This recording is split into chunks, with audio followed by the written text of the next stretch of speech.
Күндүн ультра кызгылт көк нурларынын же жасалма жарыктын таасиринен меланин пигменти көп пайда болуп теринин карарышы бул күнгө күйүү.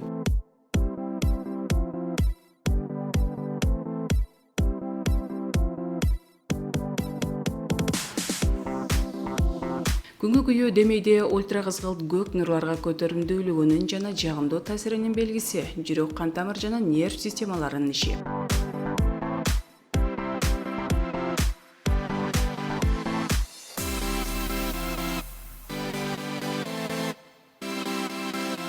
Зат алмашуу жакшырып, организмдин жугуштуу жана башка ооруларга туруктуулук артат. Табити ачылат жана башка мындан тышкары сөк системасына керек кандын уюшуна көпчүлүк активдүүлүгүн таасир этүүчү кальцийдин жегидеги сиңишин күчөтүүчү D витамини пайда болот.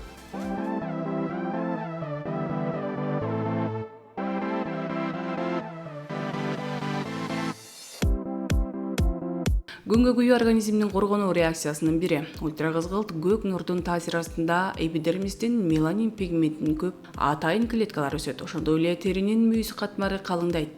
Күнгө күйүүнүн шарттарына маани берүү зарыл. Күнгө акырындык менен күйүү зарыл. Биринчи күнү тике тийген күн нуруна 10-15 мүнөт жүрсө болот. Ал эми мейлүүн климатта жашагандар төштүктө эс алганда алгачкы көнүгүүлүккө жерде болуу же кол чатырды пайдалануу сунуш кылынат. Күнгө күйүүдө күндө болуу убактысы 1 же 2 сааттан ашпоосу тийиш.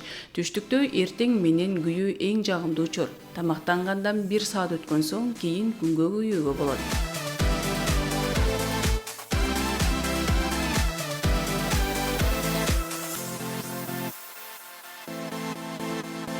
Башка жоолук, панама, шляпа сыяктуу баш кийимдерди кийип алуу керек. Күн тийген жерде уктоого болбойт. Чишикти таратуу жана ачышканын басуу үчүн муздак нерсе басып, күйгөн жерге айран же атыр, теңге гүл ачытмасын, арак сыйпап, териде ыйлакчалар пайда боло баштаса, врачка кайрылуу керек. Күнгө күйүү бардык кишиге пайда келтирбейт. Улгайган кишилерге, 2 жашка чейинки балдарга, кош бойлууларга, ошондой эле өпкөнүн өнөкөт оорусу, нерв, жүрөк кан тамыр оорулары менен жабыркандарга күндө узакка болууга болбойт. Айрыкча денеси ала кишилер күн нуруна сезгич болушат.